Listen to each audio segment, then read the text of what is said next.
नमस्कार. आजचा विषय थोडा वेगळा आहे. विषय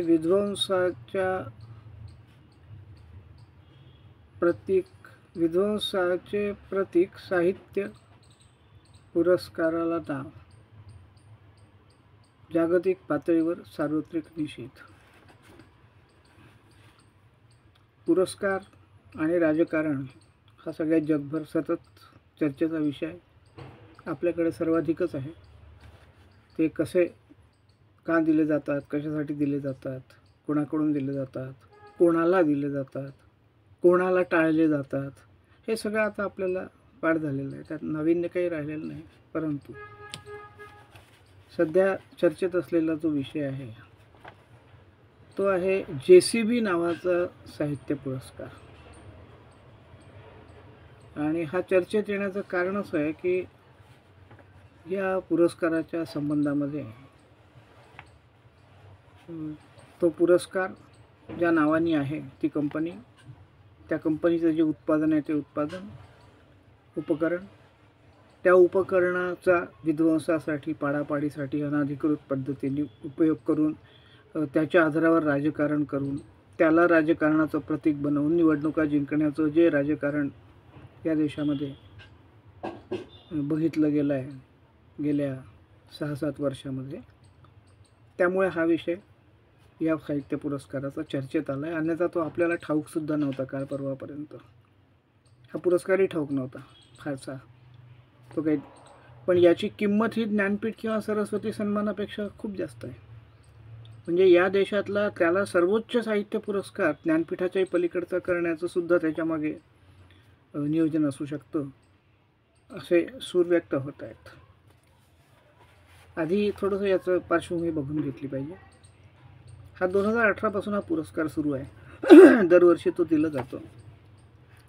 2018, 19, 20, 21, 22, 23 आणि आता 24. पहिला पुरस्कार होता 2018ला. तो बेनेलिन नावाच्या लेखकाला मिळाला. हा मूळ इंग्रजीतलं लेखन आणि अनुवाद दोन्हीसाठी दिला जातो आणि दोन्ही मिळून ह्या पुरस्काराची किंमत 36 लाख आहे, जी भारतातल्या कोणत्याही साहित्य पुरस्काराची अद्याप नाही. ज्ञानपीठाची 11 लाख होती, ती 17 झाली.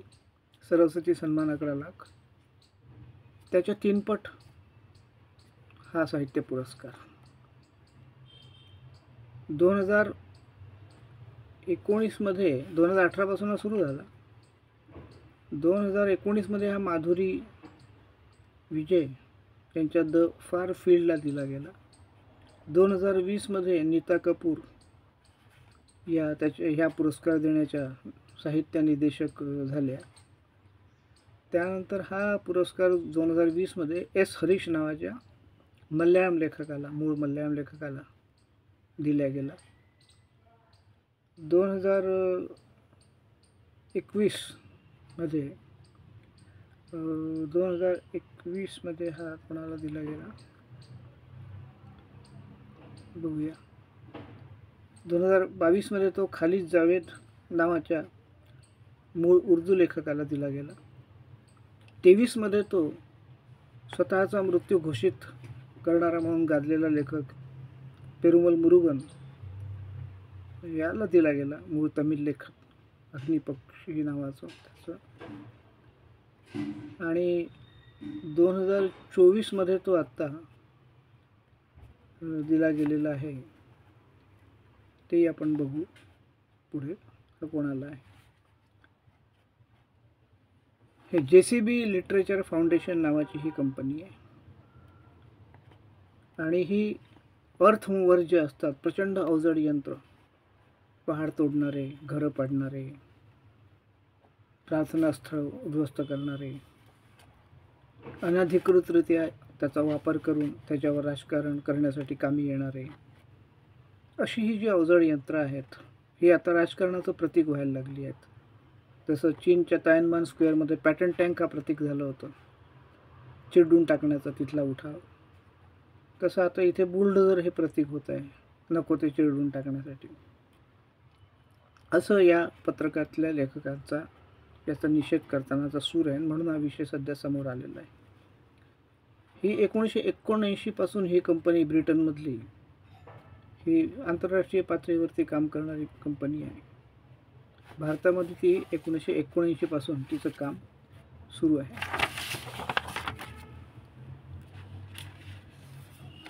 हा मूळ पुरस्कार 2018ला सुरू झाला, तो 25 लाखाचा होता. आता तो 39 लाखाचा झालेला आहे. म्हणजे मूळ कृती आणि अनुवाद दोन्हीला मिळून. हा चर्चेत येण्याचं कारण काय आहे?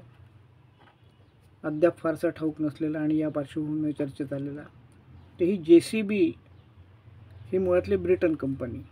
त्याची JCB इंडिया ही भारतात सुरू झालेली 1979 पासूनची शाखा. आता ही ब्रिटनची कंपनी, तिथे जे 14 वर्ष सतत कॉन्झर्वेटिव्ह पक्षाचं सरकार होतं आणि जे लोकांनी सत्तेवरून खाली उतरवलं आणि मजूर पक्षाचं सरकार आणलं, तर ही कंपनी त्या कॉन्झर्वेटिव्ह पक्षाचं जे सरकार होतं त्या पक्षाची सगळ्यात मोठी, त्या पक्षाला आर्थिक निधी पुरवणारी कंपनी म्हणून ब्रिटनमध्ये ख्यातनाम आहे. म्हणजे हिचा एकूण सगळं चरित्र जे आहे ते कुठल्या पद्धतीच्या राजकारणाचं समर्थन करणारं आहे. ब्रिटनमध्ये कॉन्झर्वेटिव्ह, तर भारतात कोणतं त्याला समतुल्य जे असेल ते.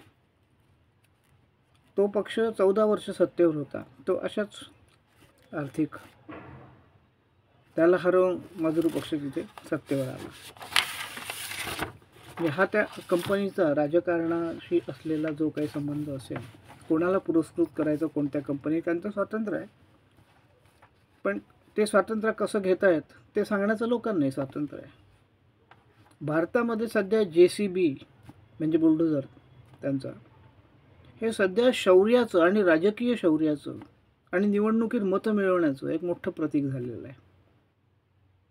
आणि सर्वोच्च न्यायालयाने आता त्याच्यात हस्तक्षेप करून त्या सगळ्या याचिकांवरती विना चौकशी विना सूचना जी पाडापाड अनधिकृतरित्या चाललेली आहे, उद्ध्वस्त करणं लोकांची घरं दारं रोजगार उपजीविका दुकानं सगळं प्रार्थनास्थळं घरं, ते जे आता सर्वोच्च न्यायालयाच्या नुकत्याच आलेल्या निकालाने थांबवलेलं आहे. त्यामुळे हा विषय अधिक जास्त चर्चेत आला. हे सगळं कशासाठी चाललेलं होतं, हे सगळं सर्वोच्च न्यायालयाला का थांबवावं लागलं त्या याचिका केल्यामुळे? कारण बहुसंख्याकांची मतं मिळवण्यासाठीचं राजकारण जे जे काही उपकरणं साधनं तंत्रज्ञान विद्या वापरते, त्याच्यात हे उपकरण हे त्यांचं सध्याचं सगळ्यात मोठं हत्यार म्हणून समोर आलं या देशामध्ये. इथेच समोर आलं असं नाही, तर पॅलेस्टाईनमध्ये त्याच पद्धतीने याचा वापर झाला, त्याच राजकारणासाठी. आता राजकीय शौर्यासाठी या कंपनीचा ते उपकरण, त्यांचा तो निधी किंवा त्यांची ती प्रतिमा जे काय असेल ते ब्रिटनमधली, याचा ब्रिटनमधल्या समतुल्य अशा विचारसरणीच्या पक्षाला इथे उपयोग होणं, याच्यात काही एक समान सूत्र आहे. ते या पत्रकामध्ये काही लेखकांनी समोर आणलं आहे. आता ही तशी करता येणार नाही सुप्रीम कोर्टाने, तशी पाडापाड विना चौकशी विना सूचना हे सांगितल्यामुळे हे जे पाडापाडीचं उद्ध्वस्ततेचं प्रतीक झालेलं उपकरण आणि यंत्र आहे, त्याच्यामुळे बुलडोझर पॉलिटिक्स नावाने हे सगळं गेले काही वर्षे आपण पाहतोय. आणि इलेक्ट्रॉनिक माध्यमं हा बुलडोझर न्याय आणि हे प्रचंड लोकप्रिय करत आहे. ब्रिटनमध्ये सुद्धा JCB हे तिथल्या कॉन्झर्वेटिव्ह म्हणजे तिथले सनातनी यांचा आर्थिक राखणदार म्हणूनच मिळत असलेली कंपनी आहे. या कंपनीच्या प्रतिष्ठानाचा हा भारतातला JCB साहित्य पुरस्कार आहे. हे त्याची पार्श्वभूमी. हे त्याचं आत्ता चर्चेत येण्याचं अजून कारण म्हणजे काही लेखकांनी, ज्याच्यामध्ये अत्यंत महत्त्वाचे लेखक आहेत भारतातले आणि जगातले, जसे के सच्चिदानंदन आहे, असद जैदी आहे, तरुण भारती आहेत, अर्पिता दास आहे, नंदिता हक्सर आहे, गोपाल प्रधान आहे, वसंत त्रिपाठी आहेत, आशुतोष कुमार आहे, शकील रहमान आहे, प्रशांत चक्रवर्ती आहे.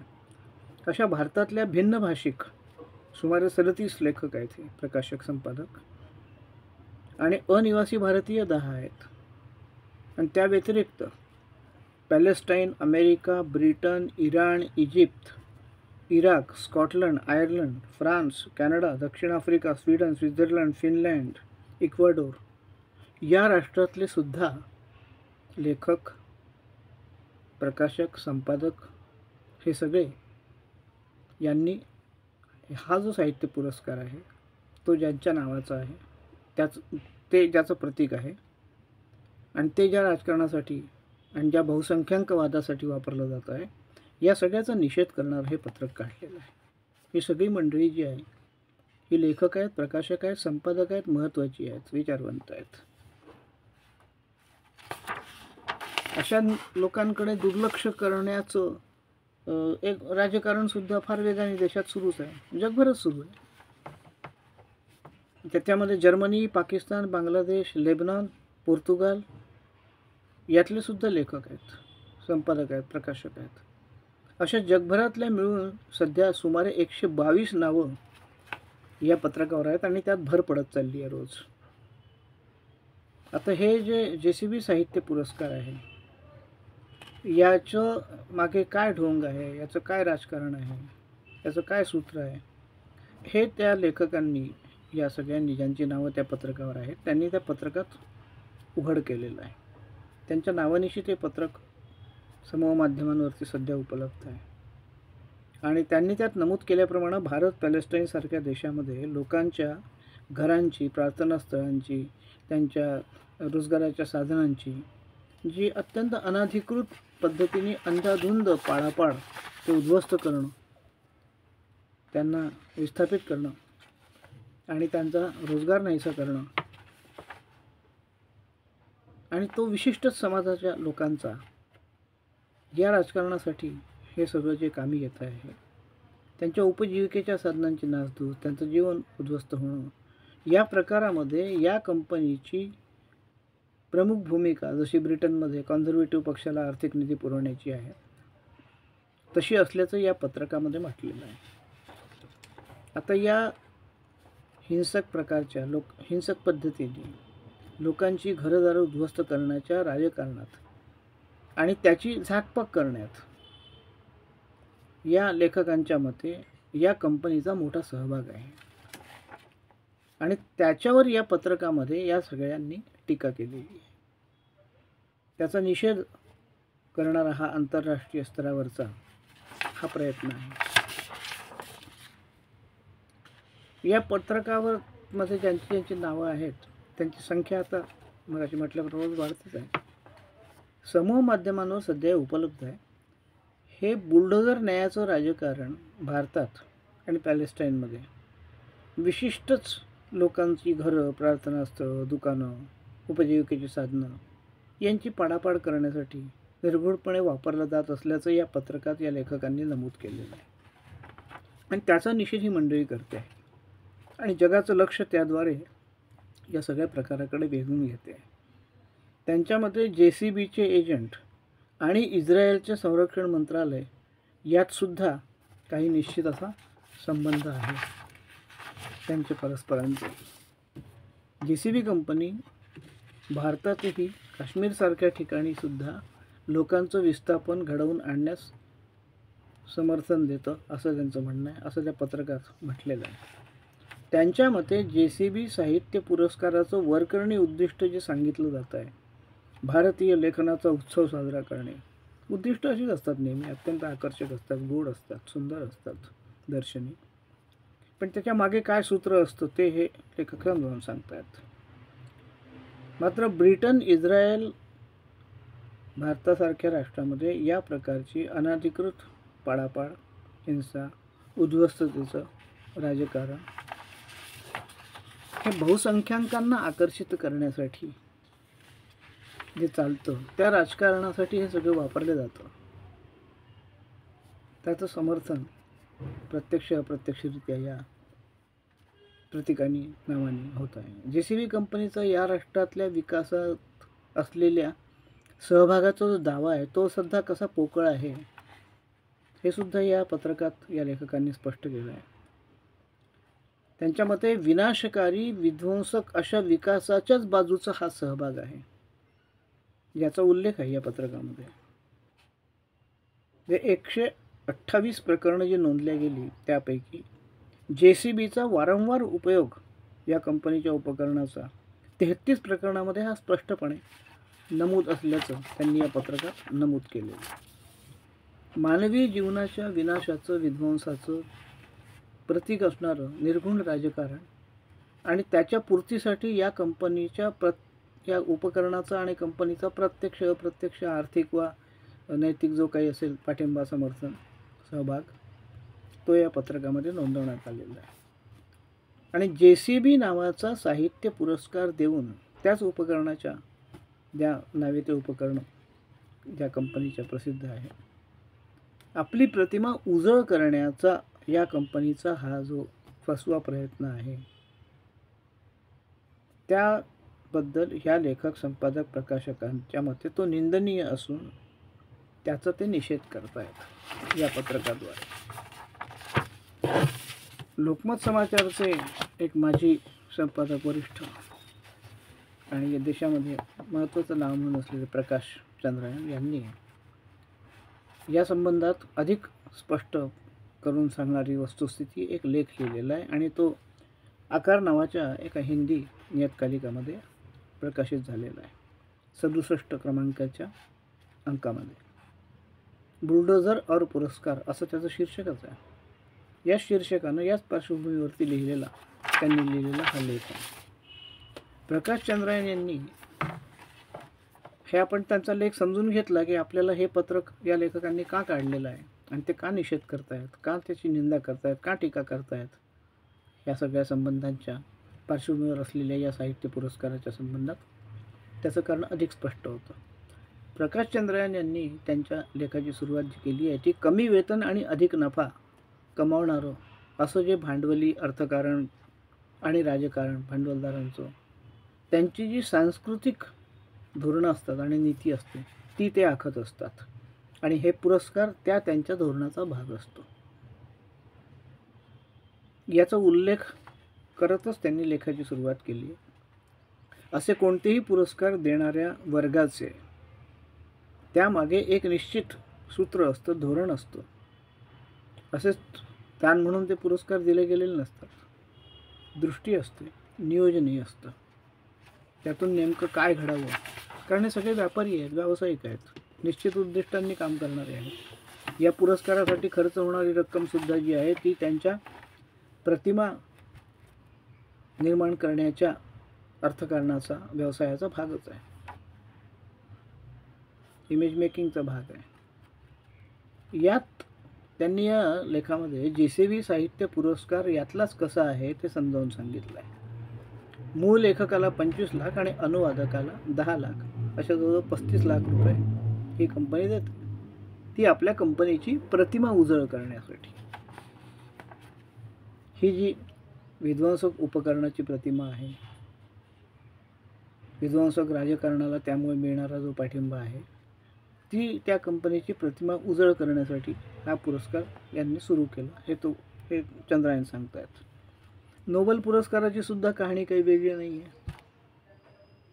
ज्या नोबेलच्या नावाने हा पुरस्कार आहे या JCB सारखाच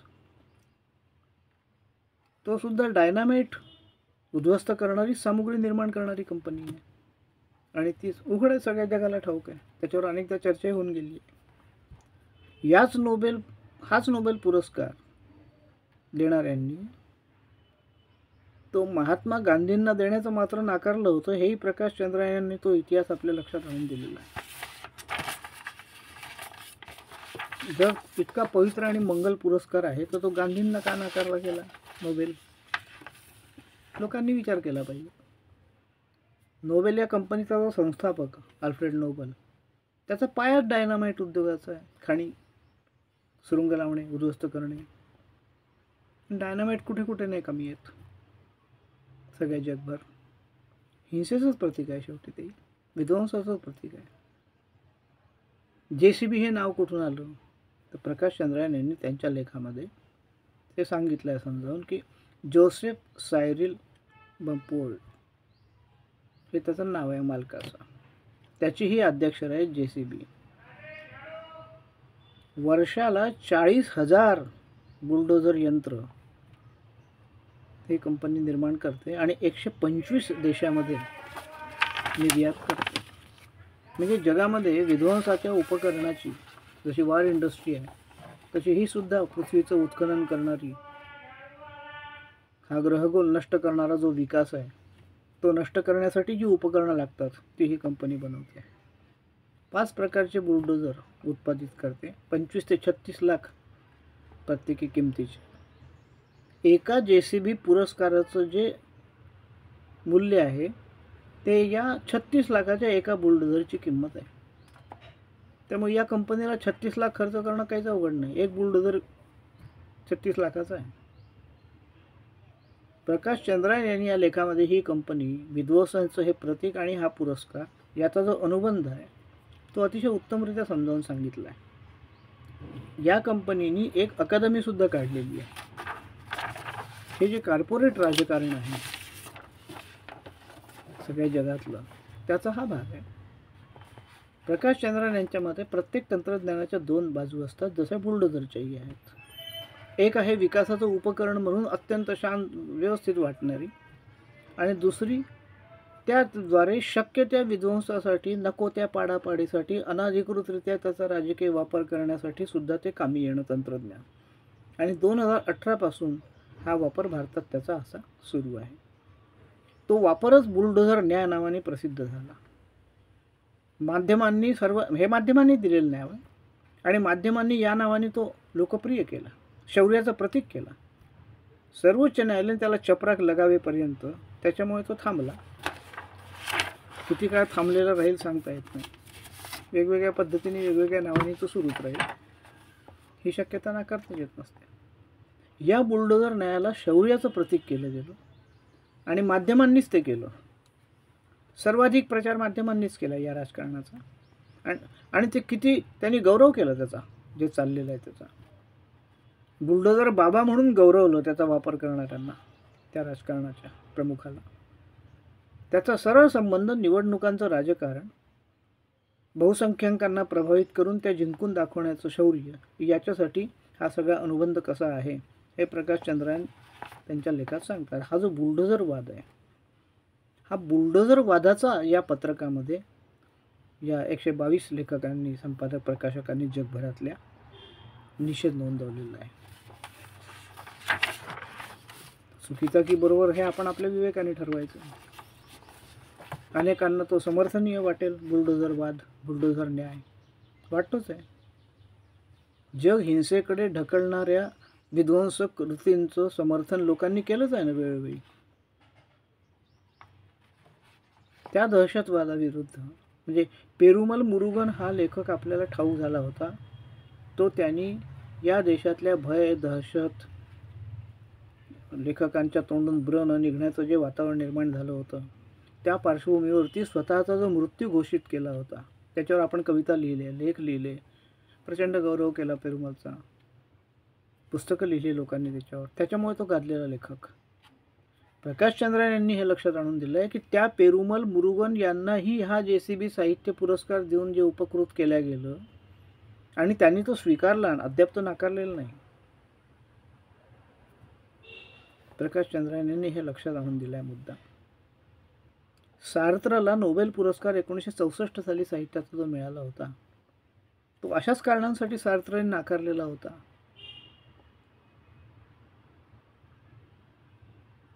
मात्र अजून पेरुमल मुरुगन यांनी ते धैर्य दाखवलेलं नाही आहे. हा प्रकाश चंद्रायन यांचा त्या लेखामध्ये त्यांच्यावरती आरोपही आहे. पुरस्कारांचं आपलं एक स्वतःचं राजकारण असतंच हे आपल्याला सगळ्यांनाच माहिती आहे. ते अगदी नोबेलच्या शांती पुरस्कारापासून तर भारतातल्या गांधी शांती पुरस्कारापासून तर फाळके पुरस्कारापासून तर पद्म पुरस्कारांपर्यंत आणि अगदी छोट्या छोट्या साध्या साध्या पुरस्कारांपर्यंत सुद्धा हे राजकारण किती खोल रुजलेलं आहे. तो कोण कोणाला कशा करता देतं, निवड कशी होते, हे या सगळ्यांवर खूप लिहून झालं आहे, खूप बोलून झालं आहे, जे जवळजवळ उघड सत्य झालेलं आहे सगळं. आता त्याच्यामध्ये भर जी आहे ती या JCB साहित्य पुरस्काराची पडलेली आहे, जो या देशातला सर्वोच्च रकमेचा सर्वोच्च पुरस्कार होऊ पाहतोय. ज्ञानपीठ आणि सरस्वती पुरस्कारासारख्यांची प्रतिष्ठेच्या पलीकडे जाऊ पाहतोय. कितीतरी महत्त्वाचे जगभरातले पुरस्कार होते. सोव्हिएत लँड नेहरू पुरस्कार होता, श्रीकांत वर्मा पुरस्कार होता या देशात. अनेक महत्त्वाचे त्या सगळे पुरस्कार आता विस्मृतीत चाललेले आहेत. आणि हे सर्वाधिक रकमेचे जे पुरस्कार आता कॉर्पोरेट कंपन्या निर्माण करतील आपल्या प्रतिमेसाठी, आपल्या राजकारणाची, अर्थकारणाची, आपण कोणाला पाठिंबा देतोय त्यातून निर्माण होणारी जी अनिष्ट प्रतिमा आहे तिला इष्ट करण्यासाठी, त्या पार्श्वभूमीवर आता या नवीन कंपन्यांचे हे नवीन पुरस्कार हे साहित्य क्षेत्राचा ताबा घेत आहेत. विचारवंतांचा, बुद्धिवंतांचा, लेखकांचा, त्यांना आपलंसं करू पाहत आहेत. जसं पेरुमल मुरुगनचं नाव प्रकाशचंद्रांनी सांगितलं या लेखामध्ये. ह्या लेखकांनी, जगभरातल्या या 122 लेखकांनी या सगळ्या गोष्टींचा हा जो निषेध केलेला आहे, या वृत्तीचा, या राजकारणाचा, या अनुबंधाचा, या प्रकाराचा, आणि त्यातून वाढणाऱ्या हिंसक प्रतिमांचा, प्रतीकांचा, राजकारणाचा, विध्वंसाचा, पाडापाडीचा, बहुसंख्याकवादाने बाकी सगळं गिळंकृत करण्याचा, त्या पार्श्वभूमीवरती हे पत्रक आहे. त्याचा हा सगळा निषेध आहे. आणि म्हणून सध्या हा पुरस्कार चर्चेत आहे. आता या लेखकांचं चुकीचं आहे, बरोबर आहे, हा विचार ज्याचा त्यांनी करायचा आहे. प्रत्येकाला आपापलं स्वातंत्र्य आहे. हिंसेचंही समर्थन करण्याचं घटनात्मक स्वातंत्र्य आहे. अहिंसेचं तर आहेच आहे, नव्हे अहिंसाचं करणं हे तर कर्तव्यच आहे. परंतु कोणी कशाचं समर्थन करायचं याच्यासाठी माणसाला विवेकबुद्धी दिलेली आहे. या विवेकबुद्धीच्या आधारावरती जर विचार केला, जो सर्वोच्च न्यायालयाने केला, आणि त्यामुळे हा निर्णय दिला की तुम्हाला उठून कोणाच्याही घरावर बुलडोझर घालता येणार नाही, असा ते अन्यायी आहे. त्यामुळे आपण न्यायाच्या बाजूने उभे आहोत की अन्यायाच्या बाजूने उभे आहोत, विवेकाच्या बाजूने उभे आहोत की अविवेकाच्या बाजूने आहोत, हे ज्याचं त्यांनी ठरवायचं आहे. धन्यवाद.